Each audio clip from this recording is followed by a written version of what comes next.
10 বছরের ব্যবধানে হজের খরচ বেড়েছে প্রায় 3 গুণ, যা প্রায় 4 লাখের কাছাকাছি। ফলে হজ ইচ্ছুক অনেকেরই নাগালের বাইরে চলে গেছে হজ।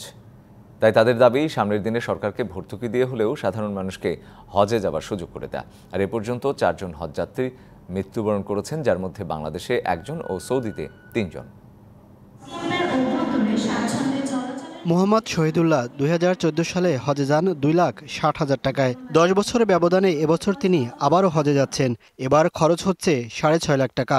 2014 সালে হজ করতে গিয়েছিলাম, সেই সময় আমাদের খরচ লেগেছিল 2,60,000। 10 বছর পরে 2,60,000 টাকার পরিবর্তে এখন বাংলাদেশে লাগেছে 6,50,000 টাকা। হজযাত্রায় পুরুষের পাশাপাশি নারীদের সংখ্যাও চোখে পড়ার মতো। হজযাত্রায় সন্তুষ্টির কথা জানালেও সবার দাবি খরচ কমানোর।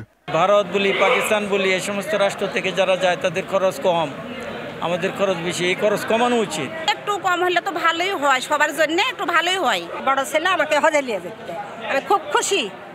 আলহামদুলিল্লাহ, আমরা খুবই খুশি। এখানকার যে ব্যবস্থাপনা, এগুলিতে আমরা সন্তুষ্ট। সর্বসময় তাদের সাথে থেকে সবকিছু আমরা সম্পন্ন করাবো ইনশাআল্লাহ। টিকিট যথাসময়ে সবার হবে প্রত্যাশা হজ অফিসের। তারা জানালেন, এখন পর্যন্ত 4 জন হজযাত্রীর মৃত্যু হয়েছে।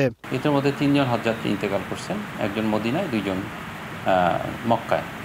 1 জন হজযাত্রী আমাদের ঢাকাতে কুর্মিটোলাতে এখানে ইন্তেকাল করছেন 4 দিন আগে। 12ই জুন লাস্ট ফ্লাইট হওয়ার কারণে তো আমরা আশা করছি যারা এখন হাতে টিকিট পাননি তারা হয়তো খুব দ্রুত পেয়ে যাবেন।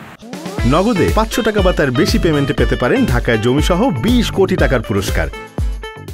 হজের 17তম দিনে 7টি ফ্লাইটে ঢাকা ছেড়েছেন 2,876 জন হজযাত্রী।